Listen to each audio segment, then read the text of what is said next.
시선이란 제목을 가지고 말씀을 함께 나누도록 하겠습니다. 요즘 우리 주변에 이렇게 교회들 또 이제 인터넷상에서 이렇게 보면 교회 이름이 참 특이한 그런 교회들이 종종 있는 것 같습니다. 거북선 교회도 있고요, 디자인 교회도 있고, 그리고 또 어떤 교회 이름 이렇게 보다 보니까 도토리 교회 이런 교회도 있어요. 내비게이션 교회 이런 교회들이 있더라고요. 얼마 전 제가 한 장례식장, 어느 이제 목사님의 이제 부모님 어머니가 이제 소천하셔서 이제 그 장례식장에 이제 가게 되었는데, 이제 노예 목사님들하고 이제 같이 이야기를 나누게 되었습니다. 그런데 이제 그 중에 한 분 목사님이 과거 자신이 교회를 처음 이제 개척할 때 교회 이름을 짓는 것 때문에 굉장히 어려움을 겪었던 그런 이야기, 에피소드를 이렇게 함께 나누는 것을 제가 이렇게 들었어요. 한 20년 전 이 목사님께서 어떤 이름으로 이제 교회를 개척했냐면 높은산 샘물교회. 그렇게 지금 우리 입장에서 크게 이렇게 특이한 이름 같지 않죠. 근데 20년 전만 하더라도 그때 이 이름이 굉장히 파격적인 이름이었다고 합니다. 그때 한 20년 전만 이렇게 돌아봐도 그때 이제 특이한 이름 중에 사랑의 교회, 온누리 교회, 이런 교회들은 워낙 크고 또 이제 유명세를 타다 보니까 이제 그러려니 이제 그렇게 했지, 대부분의 교회들은 그 지역 이름을 이제 붙여서 이제 교회 이름을 줬어요. 예를 들면 수원 제일교회, 경기 중앙교회, 용인 제일교회, 이런 식으로 그렇게 줬죠. 그러다가 이제 그런 이름들도 있고, 또 이제 어떤 교회들은 이제 빛광자를 써서 은광교회, 성광교회, 꼭 빛만 있어야 되냐, 우리는 소금도 필요하다, 염광교회, 이렇게 이런 이름들이 이제 보편적인 그런 이름이었죠. 자, 그래서 이 목사님이 이제 교회를 개척하는데 느닷없이 높은산 샘물교회 이렇게 이제 개척한다고 하니까 연로하신 그런 목사님들 입장에서는 이 교회 이름이 굉장히 특이한 것 같았나 봐요. 교회 이름이 이게 뭐냐? 이런 반응이었던 것 같아요. 근데 사실 저도 이제 더드림 사랑의 교회라고 이렇게 이야기를 하면 교회 이름이 되게 기네요. 이렇게 이야기하면서 외우기, 기억하기 힘들겠다, 이런 분들이 간혹 있습니다. 그런데 저랑 신대원에서 함께 공부한 동기 목사님이 이제 몇 년 전에, 저보다 조금 일찍 개척한 것 같아요. 그분이 이제 교회를 개척했는데 이름을 뭐라고 지었는지 아십니까? 이제 보통 이제 교회를 개척하면 해당 노예 이제 승인을 받아야 하는데, 노예 목사님들이 그 교회 이름을 보면서 약간 이렇게 난감해 하셨대요. 그 이름이 뭐였냐면 흩어지기 위해 모이는 교회. 파격적이죠. 흩어지기 위해 모이는 교회. 교회 이름도 11글자인데 이제 목사님들 입장에서는 그런 거죠. 개척하면 한 사람 두 사람이 아쉬운 마당인데 무슨 모이기도 전에 흩어질 생각부터 하냐, 이제 이런 뉘앙스 때문에 이제 목사님들이 좀 당황스러워했던 것 같아요. 그런데 제가 이 교회 이름을 떠올리면서 그런 생각이 드는 거예요. 교회가 무엇인지를 생각하면, 교회의 본질이나 사명을 우리가 생각한다면 이 이름이 우리 교회가 갖고 있는 그 사명이나 본질에 굉장히 가까운 그러한 이름이 아닌가라는 그런 생각이 듭니다. 오늘 본문에도 보면 초대교회가 이제 흩어지는 그런 장면이 나와요. 8장 1절 말씀을 같이 한번 읽어보도록 하겠습니다. 사울은 그가 죽임당함을 마땅히 여기더라. 그날에 예루살렘에 있는 교회에 큰 박해가 있어 사도 외에는 다 유대와 사마리아 모든 땅으로 흩어지니라. 여기 보니까 예루살렘 교회가 사도들을 제외하고는 모두 그 예루살렘 밖으로 사마리아, 유대 이 지역들로 흩어지게 됩니다. 다음 주일까지 흩어졌다가 우리 모이는 거예요, 이런 식의 흩어짐이 아니라 예루살렘이 아닌 아예 다른 지역으로 이렇게 흩어지게 되었다라는 거예요. 자, 그렇다면 이렇게 흩어지게 된 계기가 무엇이었을까요? 바로 스데반이 죽임당하는 사건이 있은 다음에 예루살렘 교회를 향한 대대적인 그런 핍박이 있었다라는 것입니다. 사실 예수님께서 승천하시면서 남겨진 제자들 그리고 성도들을 향해서 어떤 명령을 하셨습니까? 우리가 너무나 잘 알고 있는 말씀이죠. 우리 사도행전 1장 8절 말씀 같이 한번 읽어보도록 하겠습니다. 오직 성령이 너희에게 임하시면 너희가 권능을 받고 예루살렘과 온 유대와 사마리아와 땅끝까지 이르러 내 증인이 되리라 하시니라. 예수님께서는 제자들을 향해서 뭐라고 말씀하셨어요? 예루살렘과 온 유대와 사마리아와 땅끝까지 이르러 복음을 전하라. 나의 증인이 되라. 그렇게 말씀하셨죠. 자, 그런데 그 앞에 단서가 있어요. 어떤 단서가 있습니까? 오직 성령이 너희에게 임하시면. 함부로 나대지 말고 성령이 너희에게 임하시면 그때 움직이라는 거예요. 자, 예수님께서 제자들에게 약속하셨던 보혜사 성령이 임하시는 것, 그것이 전제 조건이었습니다. 자, 그런데 예수님께서 승천하신 지 열흘 만에 성령이 초대교회 가운데 강하게 임하시죠. 그러면서 이제 초대교회는 급속도로 성장해 갔습니다. 자, 그러나 예수님의 명령을 따라서 예루살렘이 아닌 다른 지역으로 가야 할 그 시점이 언제인지에 대해서는 다들 이 성도들이 모르고 있었어요. 자, 그런데 스데반의 순교로 시작된 예루살렘 교회를 향한 이 핍박이 성도들로 하여금 예루살렘을 벗어나서 유대와 사마리아로 흩어지도록 그렇게 만들었다라는 거예요. 우리가 잘 알고 있는 대로 17세기 영국 성공회가 청교도들을 막 이제 극하게 이제 핍박을 합니다. 그러니까 이 청교도들이 어떻게 합니까? 자신들의 그 신앙의 자유를 찾아서 메이플라워호에 몸을 싣고 그들이 이제 떠나죠. 새로운 대륙을 향하여서 그들이 떠나게 되죠. 그래서 이제 아메리카 대륙에 이제 이들이 정착하여 살게 되지 않았습니까? 그러면서 이제 새로운 대륙에 이제 복음이 확산되어지는 그러한 일이 벌어졌어요. 또 꽤 오랜 시간 이제 전 세계 패권 국가로 자리매김하고 있는 이 미국, 그러면서 이 미국이 이제 교회가 막 성장하면서 얼마나 많은 선교사들을 전 세계에 이렇게 파송했는지 몰라요. 우리나라도 그 수혜를 입은 나라 중에 하나죠. 언더우드나 아펜젤러, 알렌 이런 선교사들이 다 미국을 통해서 미국에서 파송해서 우리나라에 와서 선교를 하지 않았습니까? 하나님은 이와 같이 때때로 우리가 생각지 못한 고난의 시간을 통해 당신이 이루시고자 하시는 놀라운 일들을 이루어 가실 때가 있다는 것을 기억하시기를 바랍니다. 혹여 여러분의 삶 가운데 예상치 못한 어려운 일이 찾아왔습니까? 이것은 어쩌면 이전에는 나의 성향상 이러한 일은 내가 전혀 꿈에도 생각지 못하는, 정말 하려고 하지도 않는 그러한 일들을 하나님께서 하게 하시려는 그러한 사인일지도 모른다라는 거예요. 우리가 계속해서 이제 스데반에 대해서 이제 살펴보고 있죠.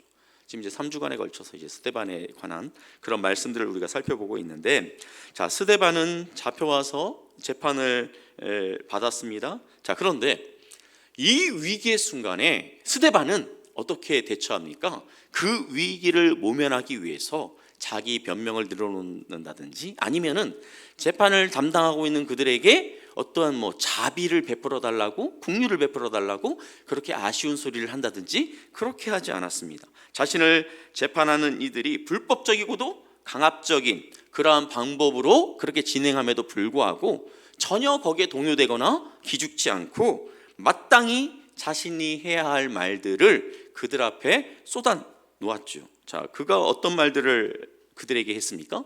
유대인들, 자신들이 유대 민족이라는 굉장한 그 자긍심이 있는 그 유대인들을 향해서 그들의 조상 아브라함, 야곱, 요셉, 모세 이러한 사람들을 이렇게 이야기하면서 그들 역시 연약한 자들이었다. 그렇지만 하나님께서 이들을 통해 놀라운 일들을 행하셨다. 그들이 대단해서가 아니라 영광의 하나님이 그 일을 행하셨다. 이것을 이야기했죠. 그리고 그들의 조상들인 이스라엘 백성들이 하나님 앞에서 얼마나 패역한 자들이었는지, 하나님의 말씀에 불순종하고 하나님의 뜻을 얼마나 거스르는 자들이었는지 이런 부분에 대해서 또 말씀했어요. 그리고 마지막에는 너희들 역시 너희 조상들의 불순종과 그 악함에 너희들 역시 전혀 뒤지지 않아. 너희들 역시 성령을 거스르는 자들이야 이렇게 이제 하면서 이들에게 일침을 날렸습니다.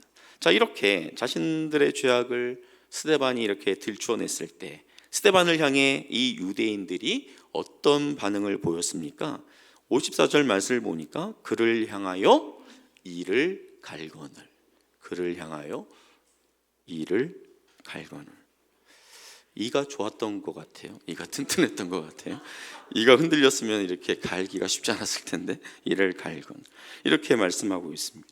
자, 오늘 본문에서 직접적으로 언급하고 있지는 않지만 스데반을 바라보면서 이를 갈았던 이 유대인들의 눈빛은 아마 분노를 넘어서 증오로 이글거렸을 거예요. 증오의 눈빛이었을 것입니다. 여러분, 길을 이렇게 가다가 어떤 이제 모르는 사람과 여러분들 이제 눈이 이렇게 마주치는 경우들이 있죠. 그럴 때 보통 어떻게 합니까? 보통 모르는 사람과 눈이 마주치면 그냥 피하죠. 굳이 그렇게 응시하지 않습니다. 자, 그런데 여러분이 이제 사우나 같은 데 이렇게 갔는데 사우나에서 이렇게 탕에 이렇게 있는데 어떤 사람과 눈이 마주쳤어요. 그냥 피하면 좋을 텐데 그냥 그 사람이 계속해서 여러분을 응시하고 있어요. 그럼 여러분 어떻게 합니까? 머릿속으로 굴리죠. 만만하다 싶으면 나도 계속 응시하겠지만 몸에서 막 호랑이와 용들이 막 돌아다니고 있어. 그러면 잽싸게 눈을 이렇게 다른 쪽으로 이렇게 돌려야 되지 않겠습니까?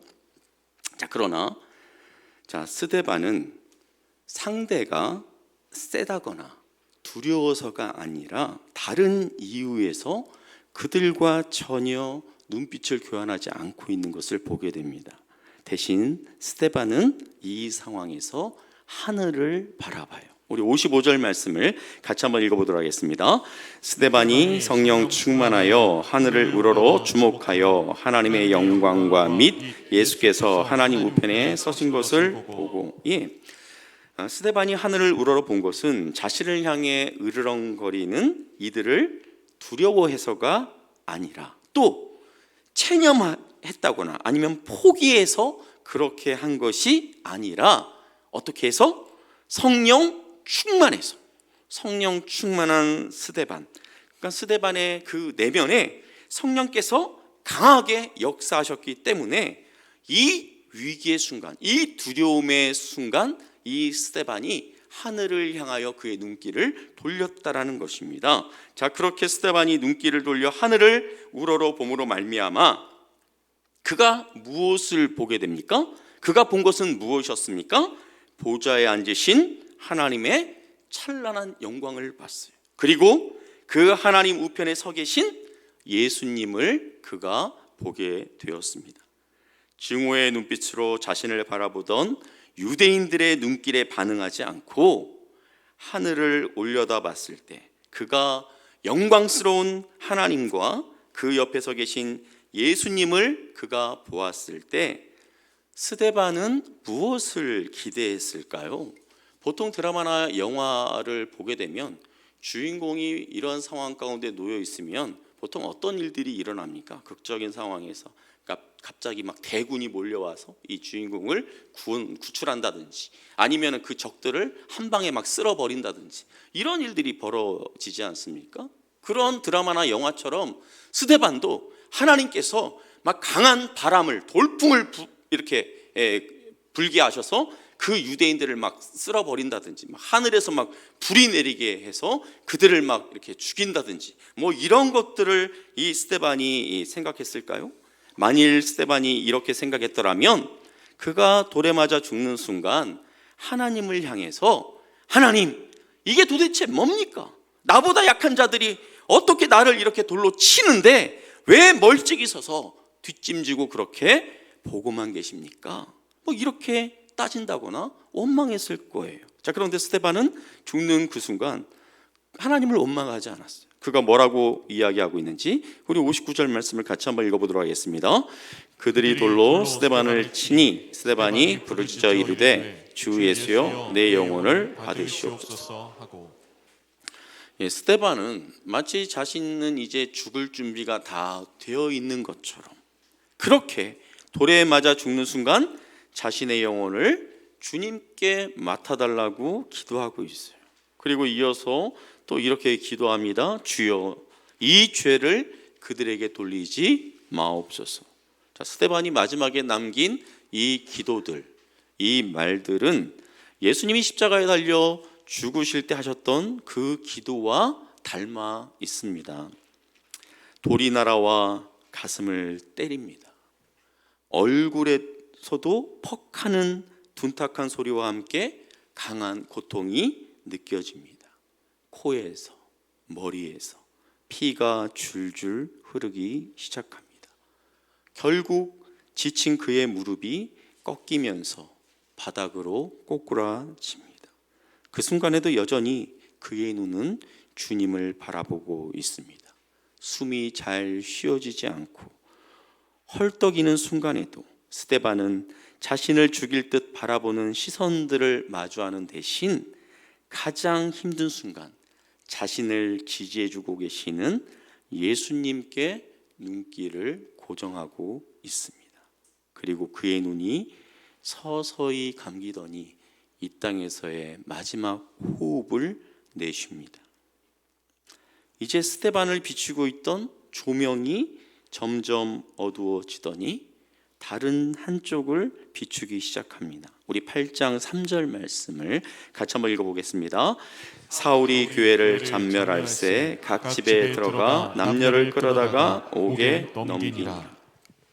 지금 조명이 누구에게로 옮겨졌습니까? 여기 보니까 사울, 여기 나오는 사울, 구약에서 다윗을 괴롭히던 그 사울이 아니라 우리가 사도 바울로 잘 알고 있는 그 인물 사울입니다.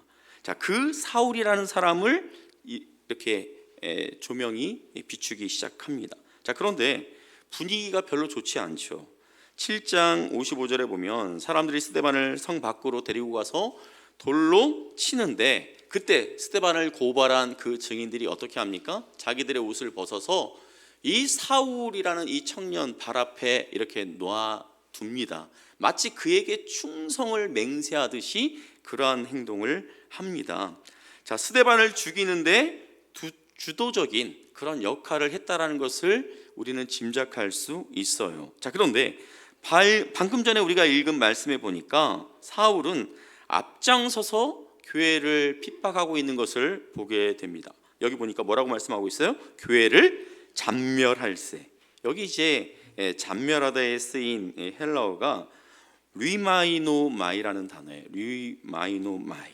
이게 무슨 의미를 갖고 있냐면 유린하다, 파괴하다라는 그런 의미를 갖고 있는 그런 단어인데요. 청년 사울은 이 초대교회를 완전히 박살낼 그런 생각으로 집집마다 그리스도인들을 수색하며 그렇게 돌아다닙니다. 그래서 잡히면 다 감옥으로 쳐 넣는 거죠.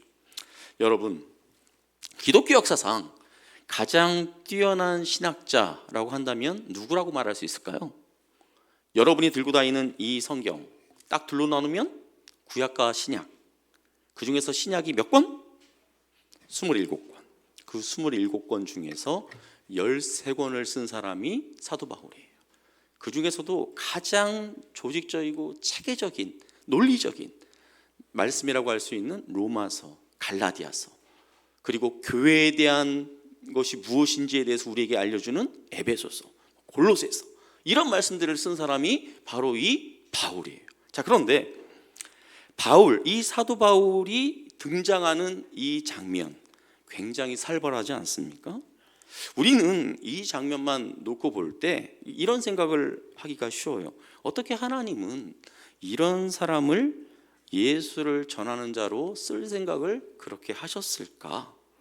정말 하나님이 하시는 일을 우리가 정말 이해하기가 어려워요. 자, 우리가 함께 나누고 있는 이 사도행전, 이 사도행전 누가 썼을까요? 누가가 누가가 썼습니다. 이 사도행전. 이 사도행전을 쓴 누가. 이 누가는 이 바울 사도와 전도 여행을 함께 다녔던 동역자이자 사도 바울의 제자라고 할 수 있어요. 자, 그렇다면 이 누가가 어떻게 이 사도행전을 기록할 수 있었을까요? 누구로부터 이 내용들을 그가 들을 수 있었을까요? 뭐 베드로나 요한 이런 예수님의 제자들을 통해서도 뭐 들을 수 있었겠지만 아마도 많은 부분은 사도 바울이 자신이 경험했던 것들을 이 누가에게 알려주었을 거예요. 스데반이 죽을 때 자신이 그 일을 주도적으로 이끌었다라는 거, 그리고 그가 죽는 것을 지켜보고 있었다고 이렇게 누가에게 이야기해 줬을 것입니다. 자, 그러니까 사도 바울이 스데반의 죽음을 당연하게 여겼다든지 그가 어떻게 교회를 핍박했는지에 대해서 이 누가가 자세하게 기록할 수 있는 거예요. 사도 바울이 자신의 속마음이나 그때 상황들을 자세하게 이야기를 해줬으니까. 자, 사도 바울이 노년에 자신의 영적인 아들인 디모데에게 편지를 쓰면서 그 디모데에게 이렇게 고백합니다. 우리 디모데전서 1장 15절 말씀 같이 한번 읽어볼까요? 미쁘다 모든 사람이 받을 만한 이 말이요 그리스도 예수께서 죄인을 구원하시려고 세상에 임하셨다 하였도다. 죄인 중에 내가 괴순이라. 죄인 중에 내가 괴순이라. 저는 그냥 바울 사도가 이렇게 겸손의 그런 모습으로 그 하나님의 그 구원의 은혜를 막 이렇게 드높이기 위해서 이렇게 겸양의 표현으로 이렇게 썼겠구나라고 그렇게 생각을 했는데 말씀을 보다 보니까 그게 아니더라고요. 어쩌면 바울은 이렇게 자신을 죄인 중에 괴수다라고 그렇게 고백할 때 과거 자신이 초대교회를 핍박할 때를 떠올렸을 것 같아요. 그때를 떠올리면서 이야기했을 것 같아요. 그 중에서 죽음 앞에서도 두려워하지 않으며 복음을 전했던 그 스데반의 모습이 생생하게 떠올랐을 거예요. 바울이 어떻게 그 모습을 잊을 수 있었겠습니까? 저는 이 스데반과 사도 바울이 교차하는 이 장면을 보면서 우리가 요즘에 새벽에 마태복음의 말씀을 함께 보고 있지 않습니까? 그런데 그 말씀에 등장하는 세례 요한이 떠올랐어요. 세례 요한. 자, 예수님이 이 세상에 드러나시기 전에 주님의 길을 예비했던 그 세례 요한처럼 방법은 다르지만 모양은 좀 이상하지만 사도 바울이 세상에 드러나기 전에 스데반 집사가 마치 사도 바울의 길을 준비해 주는 것 같아요. 제 생각에. 뭐 아멘 할 것까지는 없고요. 근데 여기 보니까 스데반이 사도 바울의 그 길을 어떻게 준비합니까? 자신의 생명으로, 자신의 피를 쏟아내므로 사도 바울의 길을 준비해 줬다라는 거죠.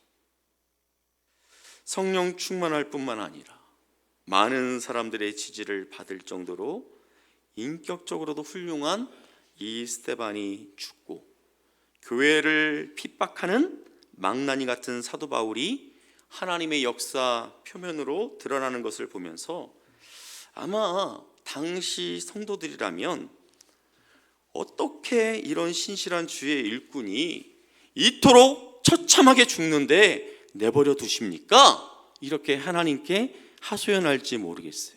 하나님, 스데반이 저렇게 죽는 것 아깝지 않으세요? 손해보시는 것 같지 않으세요? 이렇게 이야기하고 싶었을지 모르겠지만 하나님이 하시는 일은 우리의 생각, 우리의 계산을 뛰어넘어요. 우리 이사야서 55장 8절 말씀을 같이 한번 읽어보도록 하겠습니다. 이는 내 생각이 너희의 생각과 다르며 내 길은 너희의 길과 다름이니라. 여호와의 말씀이니라. 우리의 생각은 어떻습니까? 우리의 생각에는 성령 충만하고 인격적인 스데반이 초대교회를 위해 더 일할 수 있다면 얼마나 좋았을까? 이렇게 생각할 수 있어요. 그러나 하나님은 신실하게 일하는 스데반의 섬김보다 어쩌면 그의 순전한 피가 이 초대교회를 세우는데 더 필요하셨던 것 같아요. 자신은 절에 다니니까 예수 안 믿겠다고 이렇게 막 도망 다니는데 화장실까지 쫓아와서 너 예수 믿어야 돼, 예수 믿어야 돼 막 이렇게 친구가 전도를 하니까 그 친구의 전도를 통해서 예수를 믿게 된 한 남자가 있었습니다. 자, 그런데 이 남자는 예수를 믿은 지 얼마 지나지 않아서 췌장암 진단을 받게 돼요. 충분히 하나님을 원망할 만하지 않습니까? 아니, 하나님, 젊은 교수인 나를 통해서도 영광 받으시면 될 일이지, 하나님, 당신은 왜 뭐 한다고 암이라는 이 원치 않는 선물을 저에게 가져다 안겨주십니까? 이런 생각이 들 법하지 않습니까? 그런데요, 이분은 하나님을 원망하지 않았어요. 더 이상 치료가 불가능해져서 병원에서도 받아주지 않는 상황이 되었을 때 이분이 어떻게 했는지 아십니까? 기저귀를 차고 다녀야 하는 그런 불편한 몸인데도 불구하고 병실을 다니면서 전도하는 거예요. 예수 믿으세요. 예수 믿으셔야 해요. 그래도 당신은 병원에서 소망이 있어서 이렇게 치료해 주지 않습니까? 저는 병원에 입원도 시켜주지 않아요. 막 그러면서 이렇게 막 다니면서 병실을 다니면서 예수를 전하는 거예요. 자, 그런데 놀라운 일이 일어났어요. 병실에 있던 어떤 환자가 이분에게 나도 당신처럼 예수 믿고 싶은데 어떻게 하면 되겠습니까? 이렇게 물어본 거예요. 그러면서 이분이 뭐라고 이야기하냐면 예전에 몸이 멀쩡한 그런 목사나 전도사들이 와가지고 이 전도할 때는 그렇게 뭐 내 마음이 그렇게 감동이 없었는데 당신이 이렇게 전하는 그 예수를 들으니까 나도 그 예수를 믿고 싶은 마음이 생겼다고. 어떻게 하면 내가 예수를 믿을 수 있어요? 이렇게 이제 그분에게 이제 물어본 거죠. 이 성도님에게 찾아온 이 암이라는 이 고난, 이 핍박은 단순한 고난이 아니라 예수 그리스도의 복음을 확장시키는 촉진제였습니다. 이제 이 땅에서의 시간이 얼마 남지 않은 시점, 자신이 다니던 교회에서 총동원 전도 주일이라는 것을 이렇게 하는 그 주일에 자, 이분이 어떻게 하셨냐면 자기 몸도 가누기 힘든 이분이 46명이나 되는 분들을 모시고 이 주일 예배에 참여했다라는 거예요. 이분의 아내가 자신의 남편에 대해서 증언한 거예요. 이야기한 거예요. 저는 이 남자분의 이름도 몰라요. 이 부인의 이름만 알아요. 이런 무명의 그리스도인. 결국 이분은 40에 세상을 떠나게 되는데 이 부인이 남편의 물건을 이렇게 정리하다가 그 남편의 노트를 발견하게 되는데 그 노트 한 켠에 이런 글씨가 써 있었습니다. 내가 태어날 때 나는 울었지만 주위 사람들은 웃었다. 내가 죽을 때 주위 사람들은 울겠지만 나는 웃으면서 그분께 갈 것이다. 내가 태어날 때 나는 울었지만 주위 사람들은 웃었다. 내가 죽을 때 주위 사람들은 울겠지만 나는 웃으면서 그분께 갈 것이다. 제가 이 글을 이렇게 읽으면서 나도 나중에 이렇게 고백할 수 있었으면 참 좋겠다라는 그런 생각을 하게 되었습니다. 사랑하는 성도 여러분, 우리 인생에도 힘든 시간이 찾아올 때가 있어요. 암과 같은 질병일 수도 있고요, 관계의 어려움일 수도 있고, 컴플렉스일 수도 있고, 경제적인 어려움일 수도 있죠. 또 이런저런 실패가 찾아올 수 있습니다. 우리를 고통스럽게 하는 것들이 우리를 향해서 마치 스데반을 향해 그 유대인들이 이를 갈며 그렇게 덤벼들었던 것처럼 우리를 향해 이 고난의 이 시간들이 마치 이를 갈며 덤벼들 때가 있다라는 거예요. 그때 이런 것들에 우리의 눈길이 쏠리지 않고 스데반처럼 하늘을 우러러 볼 수 있기를 바랍니다. 한자로 된 사자성어 가운데 시이불견이라는 그런 사자성어가 있어요. 시이불견. 제가 요약지에 이렇게 써드렸는데 바라보긴 하지만 볼 수 없다라는 거예요. 그러니까 눈을 들어서 하늘을 바라보지만 그저 파란 하늘과 그 하늘을 떠가는 구름만 바라보면서 허망한 생각을 할 수도 있다라는 거예요. 바라보지만 볼 수 없는 그런 눈이 아니라 영광의 보좌에 앉아 계시는 하나님과 그 옆에 서서 나를 응원하시는 예수 그리스도를 바라볼 수 있기를 주님의 이름으로 축복합니다. 어거스틴이라는 그 교회 지도자가 이런 이야기를 했어요.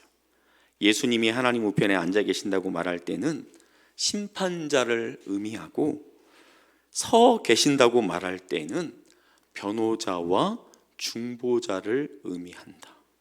제가 이 말을 이렇게 읽으면서 고개가 절로 끄덕여졌습니다. 우리 시편 118편에 있는 말씀을 우리 같이 한번 읽어보도록 하겠습니다. 여호와는 내 편이시라. 내가 두려워하지 아니하리니 사람이 내게 어찌할까. 여호와께서 내 편이 되사 나를 돕는 자들 중에 계시니.